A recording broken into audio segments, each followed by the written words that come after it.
সে কি ফিরে আসবে পার্ট 2। রাত্রিবেলা বাসায় ফিরছিলাম। টিপ টিপ করে বৃষ্টি পড়ছিল। আমি ছাতা মাথায় দিয়ে দ্রুত হেঁটে হেঁটে বাসায় ফিরছি। হঠাৎ রাস্তার পাশেই একটা বাসার সামনে একটা মেয়েকে বৃষ্টিতে ভিজতে দেখলাম। কিছুক্ষণের জন্য দাঁড়িয়ে গেলাম সেখানেই। যদিও বৃষ্টির তোর বেড়ে যাচ্ছিল, তবুও দূর থেকে ভেসে আসা আলোর স্পষ্ট দেখতে পেলাম সেই মেয়েটি, যাকে আমি এতদিন ধরে পাগলের মতো খুঁজেছি, অর্থাৎ অবনী। আমি ছাতা মাথায় দিয়ে সেখানে দাঁড়িয়ে রইলাম স্ট্যাচুর মতো। বেশ কিছুক্ষণ ওকে ভিজতে দেখলাম। ও নেচে নেচে গান গাইছিল, দুহাত দুদিকে মেলে আকাশের দিকে চেয়েছিল। তখন বৃষ্টির ফোঁটা টুপ করে ঝরে পড়ছিল ওর গালে, ঠোঁটে, গলায়। আহা, সে কি দৃশ্য! আমি বোধহয় আগে কখনো এমন দৃশ্য দেখিনি। এই দৃশ্য দেখে আরও একবার ওর প্রেমে পড়লাম। হাঁ করে চেয়ে রইলাম। বেশ কিছুক্ষণ পর মেয়েটি আমার দিকে তাকালো, তারপর আস্তে আস্তে এগিয়ে এলো আমার কাছে। একদম কাছে এসে দাঁড়িয়ে গেল। আমি হাসার চেষ্টা করলাম। আপনি এখানে? মেয়েটি বলল, সেই প্রশ্ন তো আমারও, আপনি এখানে? আমি বললাম, আমি তো রাস্তা দিয়ে যাচ্ছিলাম, কিন্তু আপনি এই রাত্রিবেলা রাস্তার পাশে বৃষ্টিতে ভিজছেন কেন? মেয়েটি বলল, আরে রাস্তার পাশের বাড়িটাই তো হলো আমার বাড়ি, তা বাড়ির সামনে ভিজতেই পারি না? আমি রীতিমতো অবাক হয়ে গেলাম। বললাম, এটা আপনার বাড়ি? মেয়েটি বলল, জি, এটাই আমার বাড়ি। আমি বললাম, সত্যি আপনার বাড়ি তো? মেয়েটি বলল, আপনাকে মিথ্যে কেন বলবো বলুন তো? হ্যাঁ, এটাই আমার বাড়ি, আমি এখানেই থাকি। আমি বেশ অবাক হয়ে গিয়েছি। এই মেয়েটা কত শত জায়গায় খুঁজেছি, অথচ আমার বাসার পাশেই বাড়ি, যে কিনা সে এখানেই থাকে আমি জানতামই না। পাশাপাশি কত কাছাকাছি থেকেও জানি না এখানেই সে থাকে। আর আমি কি না খুঁজে এসেছি সেই ধানমন্ডি থেকে। মেয়েটি বলল, কি ভাবছেন? আমি বললাম, আপনি এ বাসায় কতদিন থেকে আছেন? মেয়েটি বলল, এই তো 3 মাস হলো উঠেছি। কেন? আমি বললাম, ও, সে কারণেই বোধ হয় দেখিনি, আমি তো পাশের একটা বাড়িতেই থাকি। মেয়েটি বলল, সত্যি? আমি বললাম, হ্যাঁ। অবনী আনন্দে লাফিয়ে উঠল। ওর আনন্দের কারণ বুঝতে পারলাম না। তবে কি সেও আমাকে এভাবে খুঁজছে? হয়তোবা। না হওয়াটা খুব স্বাভাবিক নয়। আমি ওকে সেই 1 সপ্তাহ পাগলের মতো খুঁজে কোথাও পাইনি, আর শেষে কিনা পেলাম নিজেরই বাসার কাছে। আমি আর কি বলবো বুঝতে পারছিলাম না। হাঁ করে চেয়ে রইলাম অনেকক্ষণ। কি জিজ্ঞেস করা উচিত বা কীভাবে কি বলবো কিছুই বুঝে উঠতে পারছিলাম না। অবনী আগে জিজ্ঞেস করলো, ওই ত্রয়ীকুঞ্জ নামের বাসাটা আপনাদের? আমি বললাম, হ্যাঁ, ওটাই আমাদের বাসা। অবনী বলল, নিজেদের বাসা নাকি ভাড়া থাকেন? আমি বললাম, আমাদের নিজেরই। অবনী বলল, তাহলে ত্রয়ীটা কার নাম? আমি একটু হেসে বললাম, আমার একমাত্র বোন ত্রয়ী। বাবা আর আমার চোখের মণি, তাই ওর নামেই বাসাটা নাম করে দিয়েছি। মেয়েটা একটু হাসলো, তারপর বলল, আচ্ছা, তবে যাই, আবার দেখা হবে।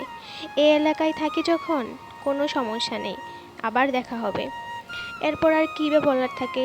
আমিও কিছু বলতে পারলাম না, চুপচাপ চলে আসলাম। কিছু দূর এগিয়ে এসে আবার পিছনে ফিরে গিয়ে ওর বাসার সামনে দাঁড়ালাম। অবনী এখনও বাসার সামনে দাঁড়িয়ে আছে। আমাকে দেখে এগিয়ে এসে বলল, আপনি যাননি? আবার ফিরে এলেন যে? আমি আমতা আমতা করে বললাম, একটা কথা বলতে ভুলে গেছি। অবনী বলল, কী কথা বলুন? আমি বললাম, আসলে আপনি তো অনেক সময় ধরে ভিজলেন, যদি জ্বর এসে যায় ভালোভাবে মাথাটা মুছে নেবেন। মেয়েটি লাজুক ভঙ্গিতে হাসলো, তারপর হেসে বলল, আচ্ছা। আমি আবারও কিছু না বলে এগিয়ে আসতে লাগলাম। ও পিছন দিক থেকে ডাক দিল। আমি পিছন ফিরে বললাম, বলুন। অবনী বলল, আপনার নামটা যেন কি? আমি বললাম, স্নিগ্ধ। আপনার নাম কি? বলল অবনী। তারপর আর কথা হলো না, শুধু চোখে চোখে তাকানো আর অনুভব করা হলো, সেই সাথে লাজুক ভঙ্গিতে হাসা। অবনী বাসার ভিতরে চলে গেল, আর আমি বরাবর ওর বাসার দিকে তাকাতে তাকাতে বাসায় ফিরে আসলাম।